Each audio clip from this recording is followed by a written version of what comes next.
নমস্কাৰ এই মুহূৰ্তত আহি পৰিছে ৰাতিপুৱাৰ কেইবাটাও বিগ ব্ৰেকিং নিউজ। আজি হৈছে 11 ছেপ্টেম্বৰ। এছবিআইৰ কোটি কোটি গ্ৰাহকৰ বাবে এটা ডাঙৰ খবৰ। আপোনাৰ এছবিআইৰ একাউণ্ট আছে নেকি? তেন্তে আপোনাৰ বাবে বাতৰিটো গুৰুত্বপূৰ্ণ। লাখ লাখ মহিলাই একাউণ্টত চৰকাৰে পুনৰ প্ৰদান কৰিব ২০০০ কোটি টকা। অসমৰ মুখ্যমন্ত্ৰী ডক্টৰ হিমন্ত বিশ্ব শৰ্মাই অৰুণোদয়ৰ প্ৰতিজন হিতাধিকাৰী বেংক একাউণ্টত ১২৫০ টকাকৈ প্ৰদান কৰিব। যদি আপোনাৰ অৰুণোদয় তালিকাত নাম নাই, আপোনাৰ বাবে ভাল খবৰ। লগতে লাখ লাখ মহিলাক একাউণ্টত ১০,০০০ কোটি টকা প্ৰদান কৰা হৈছে। চৰকাৰে আকৌ নতুনকৈ প্ৰদান কৰিব গোটেই একাউণ্টত ১০,০০০ কোটি টকা। অসমৰ মুখ্যমন্ত্ৰী ডক্টৰ হিমন্ত বিশ্ব শৰ্মাই ৰেচন কাৰ্ডৰ প্ৰতিজন হিতাধিকাৰীৰ বাবে কেইবাটাও গুৰুত্বপূৰ্ণ মন্তব্য কৰিছে। লগতে কেইবাটাও ৰাজনৈতিক খবৰৰ লগতে অৰাজনৈতিক খবৰ যুগুত কৰা হৈছে। আজিৰ দিনটোত গোটেই অসম তথা ভাৰতৰ বিভিন্ন প্ৰান্তৰ পৰা যুগুত কৰা হৈছে কেইবাটাও ডাঙৰ খবৰ। এনেবোৰ খবৰ নিতৌ পাই থাকিবলৈ চেনেলটি ছাবস্ক্ৰাইব কৰি ভিডিঅ'টো এটা লাইক কৰিবলৈ নাপাহৰিব। আজিৰ আমাৰ প্ৰথম খুবেই গুৰুত্বপূৰ্ণ খবৰ হৈছে অসমবাসীৰ বাবে এটা ডাঙৰ খবৰ। এছবিআইৰ কোটি কোটি গ্ৰাহকৰ বাবে ডাঙৰ খবৰ আহি পৰিছে। যদি এছবিআইত আপোনাৰ একাউণ্ট আছে তেন্তে এই বাতৰি আপোনাৰ বাবে। এছবিআইৰ গ্ৰাহকক প্ৰবঞ্চনা কৰিবলৈ বিভিন্ন চক্ৰৰ পৰা আহিব পাৰে মেছেজ। আপোনাৰ একাউণ্ট ব্লক কৰি দিয়া হ'ব পাৰে বুলি আহিব পাৰে মেছেজ। আপোনাৰ একাউণ্টৰ KYC আপডেট কৰক বুলি মেছেজ আহিব পাৰে। কেৱল এয়াই নহয়, কিন্তু ভুলতো এনেধৰণৰ লিংকত আপুনি ক্লিক নকৰিব। বেংকৰ তৰফৰ পৰা ফোন কৰা বুলিও আপোনালৈ ফোন কৰিব পাৰে। বেংকৰ নথি পত্ৰ আপডেট কৰিব লাগে বুলি আপোনাক বিচাৰিব পাৰে একাউণ্টৰ সবিশেষ তথ্য। কিন্তু এইসমূহত আপুনি ভুলতো কোনো ধৰণৰ উত্তৰ নিদিব, কাৰণ এছবিআইৰ তৰফৰ পৰা কোনো ধৰণৰ তথ্য বিচাৰি ফোন নকৰে আপোনালৈ। দুষ্ট চক্ৰই কিদৰে SMS-ৰ দ্বাৰা জালিয়াতি কৰে আপোনাক। ১ নম্বৰত উল্লেখ কৰিছে এছবিআই কেতিয়াও KYC আপডেট কৰিবলৈ, একাউণ্ট আনব্লক কৰিবলৈ SMS বা ইমেইল বা হোৱাটছএপত লিংক প্ৰেৰণ নকৰে। ২ নম্বৰত উল্লেখ কৰিছে আপোনাৰ ব্যক্তিগত কাৰ্ড বা ATM কাৰ্ডৰ সবিশেষ কোনো লোকৰ লগত আপুনি শ্বেয়াৰ নকৰিব। ৩ নম্বৰত উল্লেখ কৰিছে এনেধৰণৰ ফোন কল বা মেছেজ আহিলে আপুনি ফোন কৰক অনলাইন ৩০ নম্বৰতে। ৪ নম্বৰত উল্লেখ কৰিছে হঠাৎ অকৰ্তৃত্বশীল লেনদেন বন্ধ কৰিবলৈ অথবা ATM ক্ৰেডিট কাৰ্ড ব্লক কৰাৰ বাবে মুকলি কৰা হৈছে ফোন নম্বৰ। ফোন নম্বৰ দুটা হৈছে 18001234 আৰু আন এটা নম্বৰ হৈছে 18002100। এই দুটা নম্বৰ এতিয়াই ছেভ কৰি ৰাখক আপোনাৰ মোবাইল ফোনত। যদি আপোনাৰ এছবিআইৰ বেংক একাউণ্ট আছে তেনে ক্ষেত্ৰত আপোনাৰ কামত দিব। তাৰপিছত অসমবাসী ৰাজুক জনাইছো আমাৰ পৰৱৰ্তী খুবেই গুৰুত্বপূৰ্ণ খবৰ। লগতে ডাঙৰ খবৰ, বিদ্যুৎ সংযোগ থকা লাখ লাখ লোকলৈ ডাঙৰ খবৰ আহি পৰিছে। আপোনাৰ ঘৰত বিদ্যুৎ কানেকশ্যন আছে নেকি? তেনে ক্ষেত্ৰত আপোনাৰ বাবে এটা ডাঙৰ খবৰ, কিয়নো এতিয়া আপুনি ছেভ কৰি লওক এইটো নম্বৰ 8917462240 নম্বৰৰ পৰা আপোনালৈ আহিছে নেকি মেছেজ। কিয়নো বিদ্যুৎ বিল দিবলৈ অথবা ৰিচাৰ্জ কৰিবলৈ মেছেজ আহিছে নেকি? তেনে ক্ষেত্ৰত আপুনি সাৱধান হওক। বিদ্যুৎ মাচুল নিদিলে বিদ্যুৎ কৰ্তন কৰা হ'ব বুলি মেছেজ আহিছে নেকি এইটো নম্বৰৰ পৰা, বা আপোনালৈ মেছেজ আহিব আজি ৰাতি কৰ্তন হ'ব আপোনাৰ বিদ্যুৎ, কিন্তু আপুনি কোনো ধৰণৰ ৰিপ্লাই নিদিব বা আপুনি তাৎক্ষণিকভাৱে এতিয়া আপুনি দিয়ক অভিযোগ, কিন্তু আপুনি গুণাক্ষৰো নকৰিব এই কাম, অন্যথা খালী হ'ব আপোনাৰ বেংক একাউণ্ট। APTCL কেতিয়াও গ্ৰাহকলৈ প্ৰেৰণ নকৰে মেছেজ। যদিহে আপুনি এনে মেছেজ লাভ কৰে তেন্তে শীঘ্ৰে যোগাযোগ কৰক। মুকলি কৰা হৈছে হেল্পলাইন নম্বৰ। হেল্পলাইন নম্বৰটো হৈছে 1912। তাৰপিছত অসমবাসী ৰাজুক জনাইছো আমাৰ পৰৱৰ্তী খুবেই গুৰুত্বপূৰ্ণ খবৰ। লগতে ডাঙৰ খবৰ, ৰাজ্যৰ লাখ লাখ LPG গ্ৰাহকৰ বাবে ডাঙৰ খবৰ আহি পৰিছে। আপোনাৰ একাউণ্টত LPGৰ ছাবচিডি টকা জমা হয়নে নাই আপুনি এতিয়া কমেণ্ট কৰি জনাই দিয়ক। যদি আপোনাৰ ঘৰত LPG গেছ কানেকশ্যন আছে, যেতিয়া আপুনি গেছ ল'ব, গেছ লোৱাৰ লগে লগে 250 টকা এটা জমা হয়। এতিয়া চেক কৰক আপোনাৰ একাউণ্ট। যদি আপোনাৰ একাউণ্টত এই টকা জমা নহয় তেনে ক্ষেত্ৰত আপোনাৰ বাবে এটা ভাল খবৰ, কিয়নো নিয়মীয়াভাৱে পৰীক্ষা কৰক আপোনাৰ একাউণ্ট। চিলিণ্ডাৰ লোৱাৰ পিছতে পৰীক্ষা কৰক আপোনাৰ বেংক একাউণ্ট। প্ৰত্যেক মাহতে চিলিণ্ডাৰ লোৱাৰ সময়তে ছাবচিডি টকা জমা হোৱাটো নিশ্চিত কৰক আপুনি। দাম কমাৰ পিছত কোন জিলাত ৰন্ধন গেছৰ কিমান টকা মূল্য। বন্ধুসকল, আপোনাৰ জিলাৰ পৰা আপুনি কিমান টকাকৈ ৰন্ধন গেছ ক্ৰয় কৰে। লগতে যদি আপোনাৰ ছাবচিডি টকাটো জমা নহয় আপুনি কমেণ্ট কৰক, কি কৰিব লাগে সম্পূৰ্ণকৈ সহায় কৰা হ'ব। তাৰপিছত অসমবাসী ৰাজুক জনাইছো আমাৰ পৰৱৰ্তী খুবেই গুৰুত্বপূৰ্ণ খবৰ। লগতে ডাঙৰ খবৰ, গৌৰৱ গগৈৰ পাকিস্তান কানেকশ্যনক লৈ SITয়ে দাখিল কৰিলে প্ৰতিবেদন। লোকসেৱা ভৱনত মুখ্যমন্ত্ৰীৰ হাতত দাখিল কৰিলে প্ৰতিবেদন। জনতা ভৱনৰ পৰা ৰজি কলিতাই ওলাই গ'ল। চিএমৰ হাতত প্ৰতিবেদন জমা দি তদন্তকাৰী বিষয়াই, হয় বন্ধুসকল, অৱশেষত চিএমৰ হাতত প্ৰতিবেদন জমা দিলে তদন্তকাৰী বিষয়াই। প্ৰতিবেদন দিয়াৰ পিছতে জনতা ভৱনৰ পৰা ওলাই গ'ল SITৰ দল। মুখ্যমন্ত্ৰীৰ হাতত অৰ্পণ কৰিলে তদন্তৰ প্ৰতিবেদন।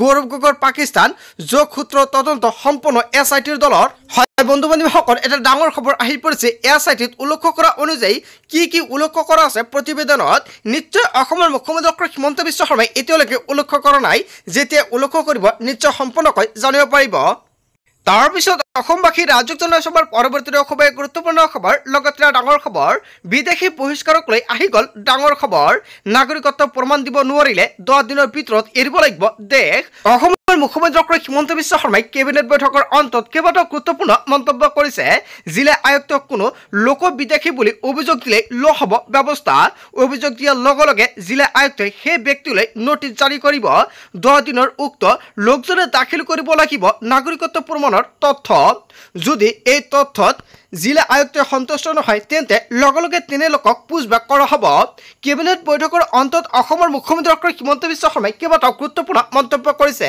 বিদেশী বহিষ্কাৰক লৈ অসমৰ মুখ্যমন্ত্ৰী ডক্টৰ হিমন্ত বিশ্ব শৰ্মাই নতুন নিয়ম দিলে হয় বন্ধুসকল ইয়াৰ বিষয়ে জনতাই কি ক'ব যদি জনতাৰ কিবা মন্তব্য কৰিব লগা থাকে আপোনালোকৰ মন্তব্যটো নিশ্চয় কমেণ্ট কৰি জনাই দিব তাৰপিছত অসমবাসী ৰাজক জনসভাৰ পৰৱৰ্তী খবৰ গুৰুত্বপূৰ্ণ খবৰ লগতে ডাঙৰ খবৰ চাকৰি প্ৰত্যাশী নিবনুৱাৰ বাবে ভাল খবৰ ৰাজ্যত ওলাইছে চৰকাৰী চাকৰি লাভ কৰিব 52,000 টকাৰ দৰমহা আজিৰ পৰা কৰক আপুনি আবেদন মেট্ৰিক আৰু দ্বাদশ উত্তীৰ্ণ কৰিব পাৰিব আবেদন ইতিমধ্যে আৰম্ভ হৈছে আবেদন প্ৰক্ৰিয়া অনলাইন যোগে কৰিব লাগিব আবেদন অসম লোকসেৱা আয়োগৰ কাৰ্যালয়ৰ ৪ৰ্থ বৰ্গৰ পদ মুকলি কৰা হৈছে আবেদনৰ অন্তিম তাৰিখ হৈছে 9 অক্টোবৰ 2025 আপুনি কেনেকৈ আবেদন কৰিব কি নথিপত্ৰ লাগিব যদি আপোনালোকৰ ভিডিঅ লাগে নিশ্চয় কমেণ্ট কৰি জনাই দিব নেক্সট ভিডিঅত জনাই দিম তাৰপিছত অসমবাসী ৰাজক জনসভাৰ পৰৱৰ্তী খবৰ গুৰুত্বপূৰ্ণ খবৰ লগতে ডাঙৰ খবৰ এনআৰচিত নাম থাকিলেও বিদেশী চিনাক্তকৰণ হ'লেও কৰা হ'ব বহিষ্কাৰ এনআৰচিত নাম থাকিলেও যাব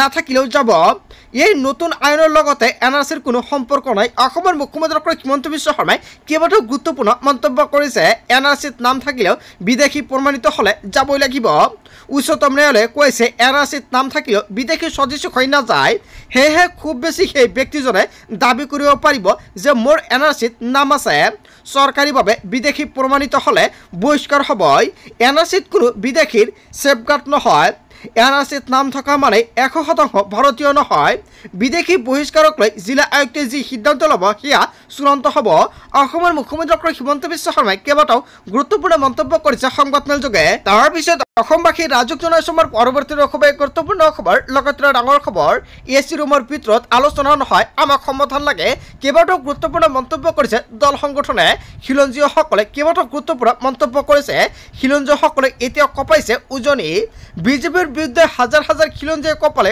উজনি নিশা হাতত জোৰ লৈ তীব্ৰ প্ৰতিবাদ সাব্যস্ত কৰিছে জনজাতীয়কৰণৰ দাবীৰে ৰাজপথত কঁপালে চুতীয়া জনগোষ্ঠীয়ে চুতীয়াক জনজাতীয়কৰণ নকৰিলে ধাৰাবাহিকভাৱে প্ৰতিবাদৰ খুংকাৰ প্ৰদান কৰিছে আৰক্ষীৰ বেসুফালি জোৰ লৈ তীব্ৰ প্ৰতিবাদ জকুৱাখানাত চুতীয়া যুৱ সন্মিলনৰ প্ৰতিবাদ হয় বন্ধু বান্ধৱীসকল এটা বিগ আপডেট আহি পৰিছে এচি ৰুমৰ ভিতৰত আলোচনা নহয় আমাক সমাধান লাগে বুলি হুংকাৰ প্ৰদান কৰিছে খিলঞ্জীয় লোকসকল তাৰপিছত অসমবাসী ৰাজক জনসভাৰ পৰৱৰ্তী খবৰ গুৰুত্বপূৰ্ণ খবৰ লগতে ডাঙৰ খবৰ 11টাকৈ বৃহৎ ঘোষণা কৰিছে অসমৰ মুখ্যমন্ত্ৰী ডক্টৰ হিমন্ত বিশ্ব শৰ্মাই 17 ছেপ্টেম্বৰৰ পৰা লাভ কৰিব অৰুণোদয়ৰ ধন অক্টোবৰৰ পৰা সোমাব নিযুতমনি আঁচনিৰ টকা অসমৰ মুখ্যমন্ত্ৰী ডক্টৰ হিমন্ত বিশ্ব শৰ্মাই আজিৰ দিনটোত 11টাকৈ বৃহৎ মন্তব্য কৰিছে অৰুণোদয়ৰ তালিকাত নাম থকা প্ৰতিজন হিতাধিকাৰীৰ বাবে এটা ভাল খবৰ কিন্তু চৰকাৰে 17 ছেপ্টেম্বৰত অৰুণোদয় 2.0 অৰুণোদয় 3.0 টকা প্ৰদান কৰিব বেংক একাউণ্টত পুনে চৰকাৰে এই টকা প্ৰদান কৰিব যদি আপোনাৰ একাউণ্টত টকা নাপায় তেনে ক্ষেত্ৰত দিব পাৰিব অভিযোগ অক্টোবৰৰ পৰা সোমাব নিযুতমনি আঁচনি ধন ৰাখি নিযুতমনি আঁচনি আবেদন কৰা প্ৰতিগৰাকী ছাত্ৰীৰ বাবে ভাল খবৰ লগতে নৱেম্বৰৰ পৰা ৰেচন কাৰ্ডত নতুন নিয়ম সংযোজন হ'ব যদি আপোনাৰ ৰেচন কাৰ্ড আছে আপোনাৰ বাবে এটা ভাল খবৰ যিসকল ব্যক্তিয়ে নতুনকৈ ৰেচন কাৰ্ডৰ বাবে আবেদন কৰিছে সেইসকলৰ বাবে ভাল খবৰ দিছে চাউলৰ লগতে সুলভ মূল্যত লাভ কৰিব দালি চেনি আৰু নিমখ মেট্ৰিক দিবলগীয়া পৰীক্ষাৰ্থীয়ে মাহেকত পাব 300 টকা জানুৱাৰীত গেছৰ চিলিণ্ডাৰ ক্ৰয় কৰিলে পাব আপুনি 250 টকাৰ ৰাজসাহায্যসহ জানুৱাৰীৰ পৰা অৰুণোদয়ৰ ধন হ'ব 1500 টকা অনাগত 6 মাহত মধ্যবিত্ত লোকৰ বাবে চৰকাৰে কেইবাটাও অভিলাষী পদক্ষেপ গ্ৰহণ কৰিব নলবাৰীত উপস্থিত হৈ অসমৰ মুখ্যমন্ত্ৰী ডক্টৰ হিমন্ত বিশ্ব শৰ্মাই এটা নহয় দুটা নহয় কেইবাটাও গুৰুত্বপূৰ্ণ মন্তব্য কৰিছে তাৰপিছত অসমবাসী ৰাজক জনাই সময়ৰ পৰৱৰ্তী খুবেই গুৰুত্বপূৰ্ণ খবৰ লগতে ডাঙৰ খবৰ আজিৰ পৰা পাব চৰকাৰত 10,000 কোটি টকা আজিৰ পৰা 28 ছেপ্টেম্বৰলৈকে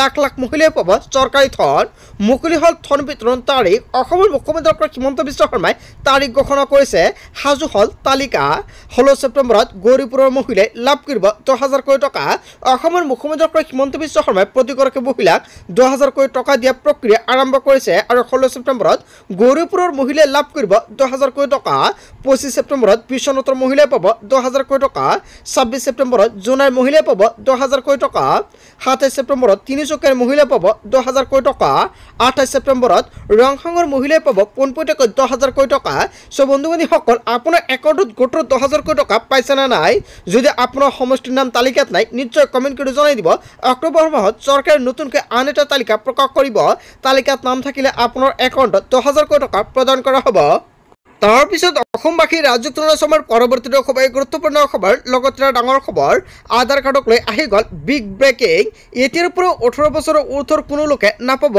আধাৰ কাৰ্ড যদি কোনো লোকে এতিয়াও আধাৰ কাৰ্ড পোৱা নাই এই মাহৰ ভিতৰতে আবেদন কৰক ইয়াৰ পিছতে বন্ধ হৈ যাব আবেদন প্ৰক্ৰিয়া ছেপ্টেম্বৰ মাহত আবেদনৰ অন্তিম সময়সীমা যদি আপোনাৰ আধাৰ কাৰ্ড নাই এই মাহৰ ভিতৰতে আপুনি আধাৰ কাৰ্ড আবেদন কৰিব লাগিব ইয়াৰ পিছতে যদি কোনো লোকে বাদ পৰি যায় তেনে ক্ষেত্ৰত জিলা আয়ুক্তক আবেদন কৰিব সম্পূৰ্ণ দিশ চালিজাৰি চাইহে আয়ুক্তই দিব পাৰিব আধাৰ কাৰ্ড কেৱল জিলা আয়ুক্তইহে দিব পাৰিব আধাৰ কাৰ্ড কিন্তু চিডুল ট্ৰাইবেল চিডুল কাষ্ট আৰু চাহ জনজাতি হলে এবছৰলৈ আধাৰ কাৰ্ড দিয়া হ'ব আধাৰ কাৰ্ডক লৈ আহি গ'ল বিগ ব্ৰেকিং সো বন্ধুবান্ধৱীসকল যদি আপুনি এতিয়ালৈকে আধাৰ কাৰ্ড বনোৱা নাই অতি শীঘ্ৰে বনাই ৰাখক গোটেই অসম তথা ভাৰতৰ বিভিন্ন প্ৰান্তৰ পৰা যুগত হৈছে কেইবাটাও ডাঙৰ খবৰ এনেবোৰ খবৰ নিতৌ পাই থাকিবলৈ চেনেলটি সাবস্ক্ৰাইব কৰি ভিডিঅ'টো এটা লাইক কৰিবলৈ নাপাহৰিব so thank you for watching full video